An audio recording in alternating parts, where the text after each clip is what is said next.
जी, अस्सलाम वालेकुम। Zeeshan Malik from true solar. आज के जिस टॉपिक पे मैं बात करना चाहता हूँ, आजकल ये सबसे जो one of the popular discussion है सोलर के अंदर, वो ये है कि एक टिपिकल हाउस होल्ड के लिए जहाँ पे 2 से 3 एसी चलते हैं एक एवरेज हाउस होल्ड में, वहाँ पर कौन सा जो इस टाइम पे बेस्ट सोलर सिस्टम इंस्टॉल करना चाहिए, क्या साइज इंस्टॉल करना चाहिए और कौन सा सिस्टम इंस्टॉल करना चाहिए। जैसे कि आप सब लोग अंडरस्टैंड करते हैं और जानते हैं कि गवर्नमेंट ने नेट मीटरिंग की पॉलिसी तो खत्म कर दी हुई है और अब नेट बिलिंग की पॉलिसी शुरू हो चुकी हुई है। और नेट बिलिंग के अंदर आप लोगों को आइडिया है कि जो गवर्नमेंट पावर आपसे बाय कर रही है, वो रेट जो है वो बहुत कम है, वो around 8 to 9 rupees per unit का रेट है, विच मींस दैट कि अगर आप if you are selling 4 units, तो वो एक यूनिट जो आप परचेज कर रहे हैं उसके इक्विवेलेंट होता है। तो क्योंकि अब इतना ज्यादा बेनिफिट नहीं है कि आप ग्रिड को पावर सेल आउट करें, तो बेस्ट ये है आजकल कि आप जो एक्सेस पावर जो है वो ग्रिड को सेल करने के बजाय आप उसको अपनी बैटरीज में स्टोर करें और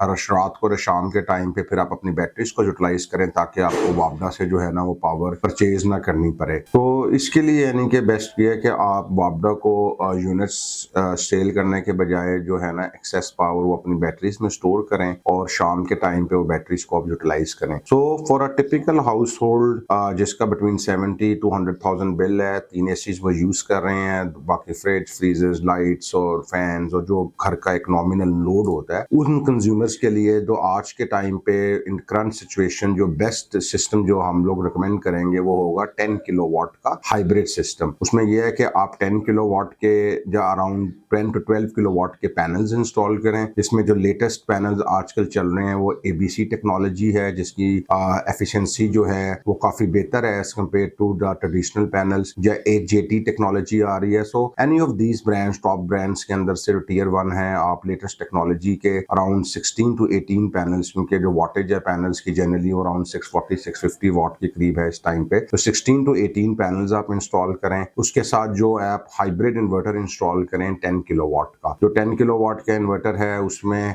जैसे कि हमने लास्ट वीडियो में बात की थी कि टॉप टियर और ब्रांड्स में हमेशा इन्वर्टर में डील करें विद IP65 रेटिंग, जिसका जो EMS वगैरह है वो प्रॉपर वर्कआउट करता हो, ताकि आपका जो इन्वर्टर का जो एलिमेंट है वो एक बड़ा सिग्निफिकेंट होता है, खासतौर पे हाइब्रिड सिस्टम के अंदर। तो मेजर ब्रांड्स हैं, गुडवी है, सोलिस है, हवावे है, फॉक्स है। तो all these the top brand जो कि IP65 इक्विपमेंट बना रहे हैं, आप उसमें से कोई भी 10 किलोवाट का एक हाइब्रिड इन्वर्टर जो है वो साथ इंस्टॉल करें। उसके अलावा आपका जो नेक्स्ट पार्ट आ जाता है वो बैटरीज का आ जाता है। तो जो हम लोग रिकमेंड कर रहे हैं कि 2 से 3 एसीज हों, और अगर आपका 10 किलोवाट का हाइब्रिड सिस्टम लगा रहे हैं तो आप 16 किलोवाट का जो है ना बैटरी बैंक वो आप इंस्टॉल करें। और जो बैटरी बैंक वो आप लगाएं वो आप कोशिश करें कि IP65 रेटेड बैटरी बैंक हो, क्योंकि उसके अंदर जो फायर प्रोटेक्शन वगैरह जो है वो काफी बेहतर होती हैं as compared to IP20 battery bank के। तो आप अगर एक 10 किलोवाट के इन्वर्टर के साथ 10 to 12 किलोवाट के पैनल्स और 16 किलोवाट का अगर आप बैटरी बैंक इंस्टॉल करते हैं, तो ये काफी हद तक आपका जो बिल जो है ना वो कवर कर देगा। यू कैन से दैट कि आपका अराउंड 70 to 80% जो है ना बिल रिड्यूस हो जाएगा, क्योंकि ड्यूरिंग द डे टाइम आपके पास सोलर पावर होगी जिसके ऊपर आपके 2 से 3 एसीज रन कर रहे होंगे, और जो आपकी एक्सेस पावर होगी वो आपकी बैटरीज को चार्ज कर देगा। और विद 16 किलोवाट बैटरी बैंक, उसका ये है कि अगर आप लेट्स से अगर आप 2 एसी रन करते हैं रात के टाइम पे इन्वर्टर डे टन के, तो ideally speaking around 6 to 7 hours का आपको बैकअप मिल जाएगा उन्हें 16 किलोवाट बैटरी बैंक। तो उसमें ये है कि आप पीक आवर्स को अवॉइड कर देंगे, जो कि आपके जहाँ पे बिजली जो है वो बहुत महंगी होती है, जो शाम मगरिब से ऑनवर्ड 4 घंटे जो होते हैं उनमें आप अवॉइड कर देंगे। और and then also some good part of the chunk of night भी आपका अवॉइड हो जाएगा with 16 kilowatt battery bank. And obviously that depends कि आपका बैटरी जो है वो आप उस पर अब लोड क्या चला रहे हैं, कि अगर आप उस पर ऑब्वियसली लोड आपका अगर एक एसी चल रहा है रात के टाइम पे, तो वही बैकअप आपका भर के कोई 8 से 9 घंटे पे चला जाता है। तो दैट्स हाउ